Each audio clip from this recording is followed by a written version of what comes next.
আসসালামু আলাইকুম। আমি মোহাম্মদ সাজ্জাদ। আজকে আমরা ডিএনএ অনুলিপন সম্পর্কে শিখব বা বোঝার চেষ্টা করব। আমি যদি ডিএনএ এর একটা ডাবল হেলিক্স মডেল অঙ্কন করি, তাহলে এইরকম ভাবে আমরা অঙ্কন করতে পারি। এটা একটু বাড়িয়ে দিলাম, এটা এইদিকে বাড়িয়ে দিলাম।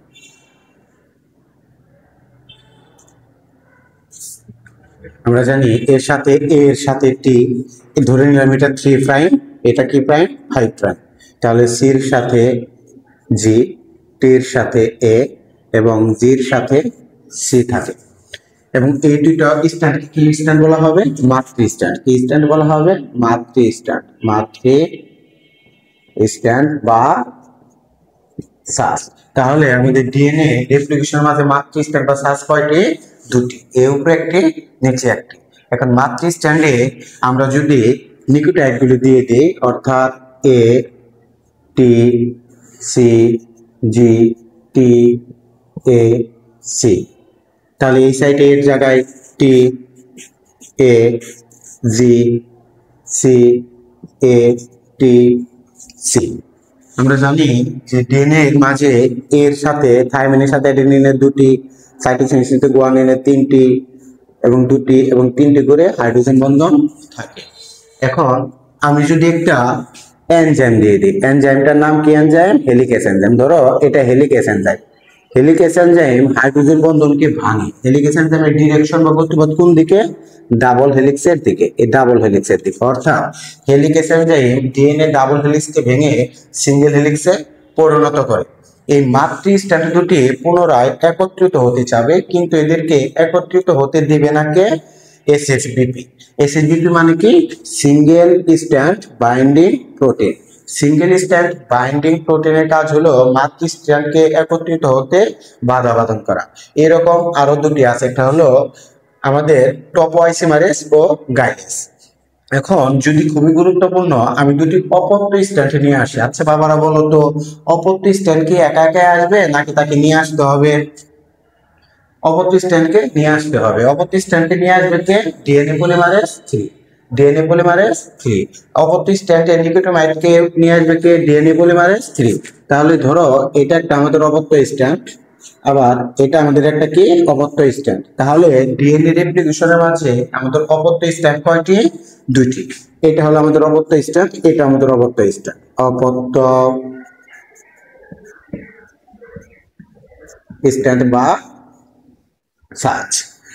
তাহলে অপত্য স্ট্যান্ডের মাঝে যদি নিউক্লিওটাইড গুলোকে আমি নিয়ে আসি, একটা জিনিস একটু ভালো করে লক্ষ্য করো যে ডিএনএ রেপ্লিকেশন মাঝে অপত্য স্ট্যান্ড, এই স্ট্যান্ডকে নিয়ে আসলো কে? Big boss. এই বিগ বস কে? DNA polymerase 3। আবার মাতৃ স্ট্যান্ডে সাস অনুযায়ী অপত্য স্ট্যান্ডে নিউক্লিওটাইডকে সাজালো কে? DNA polymerase 3।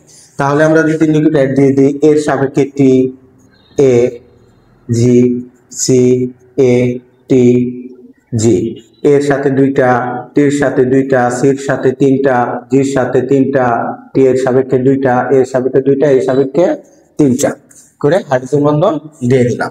অনুরূপভাবে টির সাপেক্ষে এ, টি, সি, জি, এ, ধরে এই জায়গায় এ আসার কথা ছিল, কোনো কারণবশত আসেনি।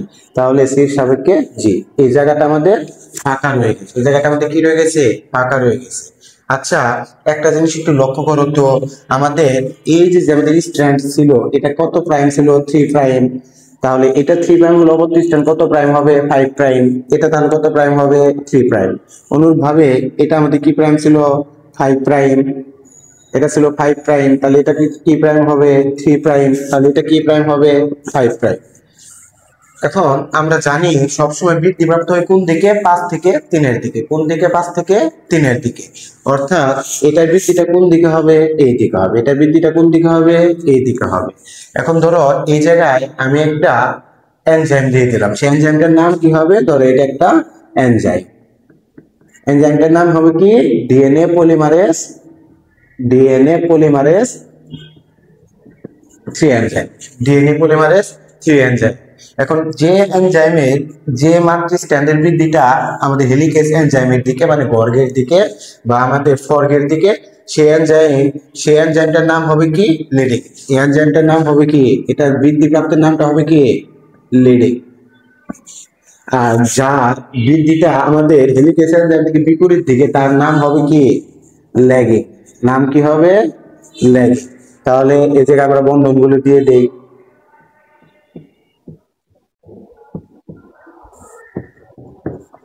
এই জায়গায় যে ফাঁকা জায়গা ছিল, ফাঁকা জায়গাটার নাম কি হবে? ওকাজাকি খণ্ড। নাম কি হবে? ওকাজাকি খণ্ড। ওকাজাকি খণ্ডকে জোড়া লাগাতে সাহায্য করে একটা এনজাইম, এনজাইমটার নাম কি? লাইগেস এনজাইম। কি নাম? লাইগেস এনজাইম। এ আমাদের ডিএনএ রেপ্লিকেশন। তাহলে আসো আমরা শুরু করি। ডিএনএ ডাবল হেলিক্সকে সিঙ্গেল হেলিক্সে পরিণত করে কে? Helicase enzyme. সিঙ্গেল হেলিক্স অর্থাৎ মাতৃস্ট্র্যান্ড পুনরায় একত্রিত হতে চাবে, একত্রিত হতে বাধা প্রদান করে কে? এসএসবিপি, সিঙ্গেল স্ট্র্যান্ড বাইন্ডিং প্রোটিন। এসএসবিপির মতো আরো দুইটা আছে, একটা লাইসিমারেজ আর একটা গাইলেস। অবত্য স্ট্র্যান্ড নিয়ে আসে কে? DNA polymerase 3 enzyme. অবত্য স্ট্র্যান্ডে নিউক্লিওটাইডকে সাজানো কে? DNA polymerase 3 enzyme. এখন বাবারা বলো তো অবত্য স্ট্র্যান্ড কত প্রকার? অবত্য স্ট্র্যান্ড দুই প্রকার, একটা লিডিং আর একটা ল্যাগিং। যার বৃদ্ধিটা আমাদের হেলিকেজ এনজাইমের দিকে তাকে বলা হয় লিডিং, যার বৃদ্ধি হেলিকেজ এনজাইম থেকে বিপরীত দিকে তার নাম কি? ল্যাগিং। এখন ল্যাগিং এ যে ফাঁকা জায়গা থাকে এর নাম কি? ওকাজাকি খণ্ড। এই ফাঁকা জায়গার নাম কি? আমরা বলবো ওকাজাকি খণ্ড। ওকাজাকি খণ্ড।